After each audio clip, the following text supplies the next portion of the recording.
আসসালামু আলাইকুম। একাদশ দ্বাদশ শ্রেণীর শিক্ষার্থীবৃন্দ, তোমাদেরকে স্বাগতম জানাচ্ছি আইসিটি আবশ্যিক বিষয়ের প্রতি।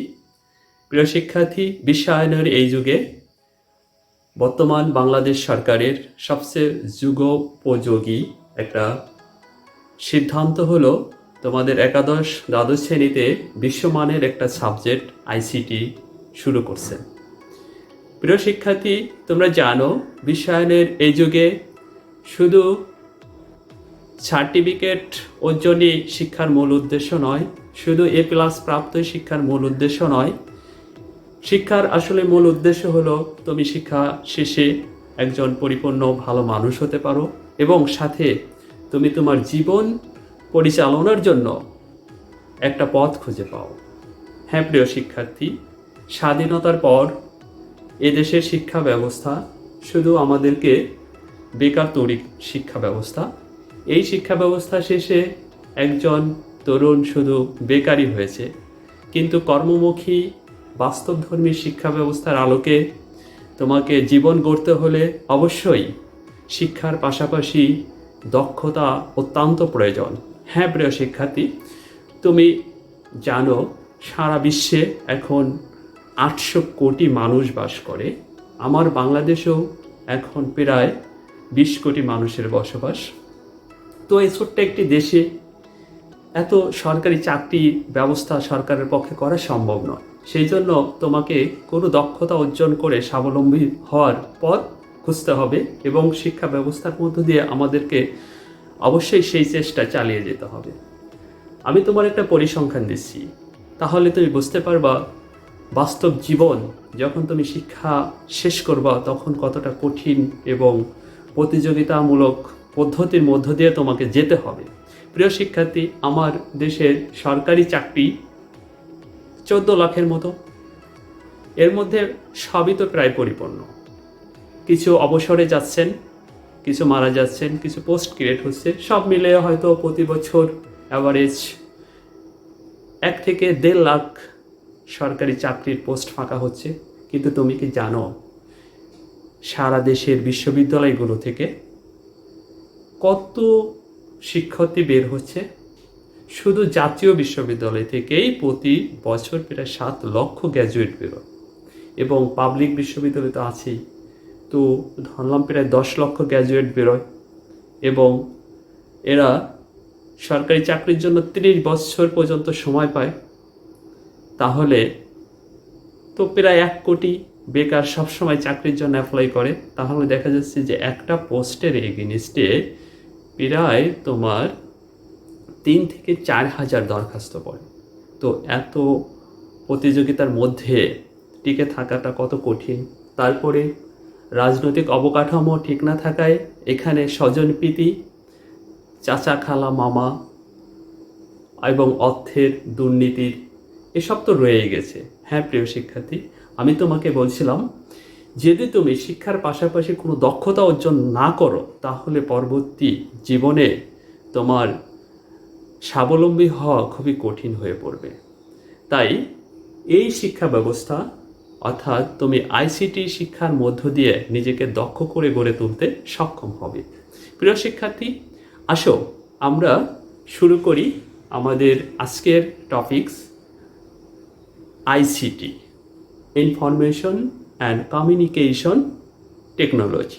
প্রিয় শিক্ষার্থী, একাদশ এবং দ্বাদশ শ্রেণীতে তোমরা যারা আছো এবং যারা এসএসসি পরীক্ষা দিয়ে নতুন একাদশ দ্বাদশ শ্রেণীতে পড়ার ইচ্ছা প্রদর্শন করে বসে আছো, করোনার এই মহামারীতে ঘরেই আছো, তুমি হয়তো জানো বিশ্ববিদ্যালয় অর্থাৎ কলেজ এবং প্রতিষ্ঠানগুলোতে এখন ক্লাস বন্ধ আছে। তো এখন শিক্ষক হিসেবে তুমি ইউটিউব এবং গুগলকে বেছে নিতে পারো। এখানে দক্ষ শিক্ষকরা তাদের মূল্যবান কন্টেন্টগুলো রেখে দিয়েছে। এই কন্টেন্টগুলো দেখে দেখে তুমি শিক্ষা অর্জন করতে পারবা। হ্যাঁ প্রিয় শিক্ষার্থী, আজকে আমরা ফিরে আসি আমাদের সাবজেক্টে। আমাদের আজকের বিষয় আইসিটি অর্থাৎ ইনফরমেশন অ্যান্ড কমিউনিকেশন টেকনোলজি।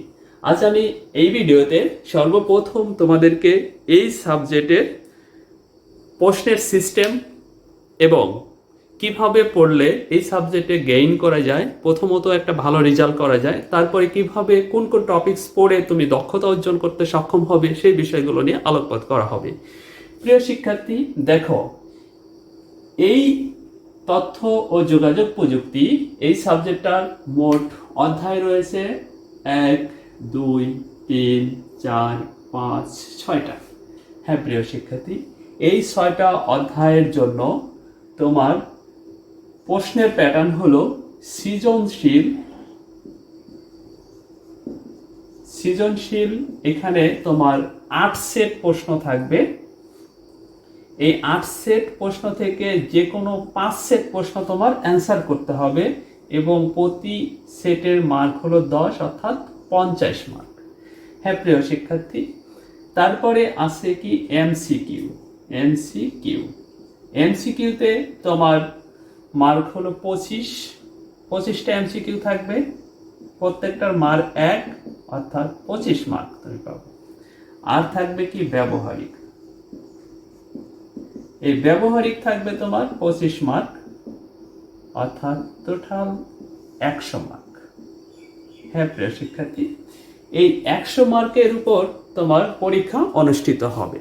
হ্যাঁ প্রিয় শিক্ষার্থী, তো এখন আমরা অ্যানালাইসিস করব কোন কোন অধ্যায় থেকে তোমার কয় সেট করে প্রশ্ন আসে। আসো আমরা একটু দেখি। আমরা দেখি যে এখানে প্রথম অধ্যায় আছে তথ্য ও যোগাযোগ প্রযুক্তি, দ্বিতীয় চ্যাপ্টার কমিউনিকেশন সিস্টেম ও নেটওয়ার্কিং, তৃতীয় অধ্যায় সংখ্যা পদ্ধতি ও ডিজিটাল ডিভাইস, চতুর্থ অধ্যায় ওয়েব ডিজাইন পরিচিতি ও HTML, পঞ্চম অধ্যায় প্রোগ্রামিং ভাষা, ষষ্ঠ অধ্যায় ডেটাবেজ ম্যানেজমেন্ট সিস্টেম। এই মোট 6টা অধ্যায়। বিগত বছরের প্রশ্ন অ্যানালাইসিস করে দেখা গেছে যে এখান থেকে 2 সেট প্রশ্ন এবং এখান থেকে 2 সেট প্রশ্ন, এখান থেকে 1 সেট প্রশ্ন এবং এখান থেকে 1 সেট প্রশ্ন, তাহলে কত হলো 4, 5, 6, আর এখান থেকে 1, এখান থেকে 1, এই 8 সেট প্রশ্ন তোমার পরীক্ষায় আসে। এটা হলো গতানুগতিক সিস্টেম, তবে এর ব্যতিক্রমও হতে পারে। হ্যাঁ প্রিয় শিক্ষার্থী, দেখো এই সংখ্যা পদ্ধতি এখান থেকে 2 সেট, ওয়েব ডিজাইন পরিচিত HTML 1 সেট, প্রোগ্রামিং ভাষা এখান থেকে 2 সেট, ডেটাবেজ ম্যানেজমেন্ট সিস্টেম থেকে 1 সেট। তাহলে দেখা যাচ্ছে যে এখানে আমরা এই প্যাটার্ন থেকে যদি তুমি ভালো রেজাল্ট করতে চাও, তাহলে প্রথম 2টা অধ্যায় আমি তোমাদেরকে সাজেশন করব যে এই 2টা অধ্যায় শুধু এমসিকিউর জন্য তোমরা প্রিপারেশন নেবে। আর এই 2টা অধ্যায় এমন যে তুমি নিজেই বাসায় পড়ে শেষ করতে পারবা। এটা শুধু ইতিহাস আলোচনা করা হয়েছে, বিষয়গুলো কি কি পড়ানো হবে, কি কি আছে আইসিটিতে, এই বিষয়গুলো নিয়ে আলোচনা করা হয়েছে। মূলত এগুলো তোমাদের এসএসসি সিলেবাসের সাথে কিছুটা মিল আছে, বাট 3, 4, 5, 6 এই 4টা অধ্যায় তোমার পুরাই এসএসসির সাথে কোনো মিল নাই। এই 4টা অধ্যায় শেখার জন্য অবশ্যই তোমাকে একটু ভালোভাবে পড়াশোনা করতে হবে এবং শিক্ষকের সহায়তা প্রয়োজন। হ্যাঁ প্রিয় শিক্ষার্থী, আমার দেশের শিক্ষা ব্যবস্থায় এখনো আইসিটির ভালো শিক্ষক প্রতিষ্ঠানগুলোতে সাপ্লাই করা সম্ভব হয়নি। অন্য অন্য সাবজেক্টের শিক্ষক নিয়ে এসে এই সাবজেক্টটাকে চালানো হচ্ছে, কুজাতালি দেওয়ার যে বিষয়টা। তো আমি তোমাদেরকে পরামর্শ দিব, দক্ষ শিক্ষকের কাছে শিখবা। তার জন্য তুমি ইউটিউব এবং গুগলকে বেছে নিতে পারো। এখানে অনেক দক্ষ আইটিতে যারা ভালো, সেই সব শিক্ষকরা ভালো কন্টেন্ট রেখে দিছে। এই কন্টেন্টগুলো দেখে দেখে তুমি তোমার দক্ষতাকে বাড়াইতে সক্ষম হবে। হ্যাঁ প্রিয় শিক্ষার্থী, তাহলে মূলত এই 4টা চ্যাপ্টার পড়া দরকার। এখন আসো একটু কম্পেয়ার করে ফেলি। এই সাবজেক্টে কিন্তু তোমার জিপিএ কিন্তু 5, জিপিএ কিন্তু 5। তুমি কিন্তু ফলো করো, এখানে মোট চ্যাপ্টার হলো মাত্র 6টা। হ্যাঁ প্রিয় শিক্ষার্থী, এই 6টার জন্য তোমার কিন্তু 2 বছর সময় এবং পত্র কিন্তু একটি, মনে রাখো। অথচ অন্য অন্য বিষয়গুলো, আমি যেহেতু বিজ্ঞানের শিক্ষক সেহেতু আমি পদার্থ, গণিত, chemistry, biology, even Bangla, English, এখানে কিন্তু 200 মার্ক করে তুমি জিপিএ 5 পাও। কিন্তু এখানে দেখো কত সহজ করে দিয়েছে তোমাদের জন্য, যে মাত্র 6টা চ্যাপ্টার, 2 বছর সময়। আর অন্য অন্য চ্যাপ্টারগুলো অর্থাৎ অন্য অন্য বিষয়গুলো তোমার 2 পত্র রয়ে গেছে, অর্থাৎ 20টা মিনিমাম অ্যাভারেজ চ্যাপ্টার আছে। সেই 20টা চ্যাপ্টার পড়ে 200 মার্কের পরীক্ষা দিয়ে তুমি পাও জিপিএ 5। সেখানেও 2 বছর টাইম, এখানেও কিন্তু 2 বছর টাইম। প্রিয় শিক্ষার্থী, এখানে আবার একটা মজার ব্যাপার ব্যবহারিক আছে, যা প্রতিষ্ঠানের শিক্ষকরা এই মার্কটাই দিয়ে থাকে, অন্য প্রতিষ্ঠানের শিক্ষক নয়। তো তুমি যদি নিয়মিত কলেজে উপস্থিত থাকো এবং তুমি যদি দক্ষ হও, তাহলে তোমাকে এখানে 25-এ পাওয়া সম্ভব। তাহলে এই সাবজেক্টের জিপিএ 5 পাওয়া কিন্তু অনেক সহজ।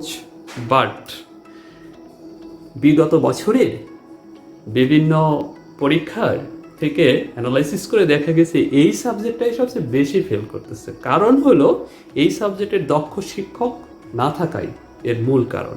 প্রিয় শিক্ষার্থী, আমি তোমাকে এমনভাবে এই সাবজেক্টটাকে উপস্থাপন করব, মাত্র তুমি 3 মাসে যদি আমার এই ইউটিউবে এসে আমার এই ভিডিওগুলো দেখে তুমি যদি প্রতিদিন অন্তত 1 ঘন্টা করে চর্চা করো, তাহলে এই সাবজেক্ট থেকে তুমি জিপিএ 5 তো পাবেই, সাথে তুমি স্বপ্ন দেখতে পারবে যে তুমি বাংলাদেশে বসে বিশ্বের যে কোনো প্রান্তে তুমি তোমার দক্ষতা অর্জন করে, ওই যে বলেছিলাম শিক্ষা শেষে তুমি যাতে নিজে নিজে স্বাবলম্বী হতে পারো, সেই পথ আমি তোমাকে দেখাই দেবো যে কিভাবে এখান থেকে সম্ভব।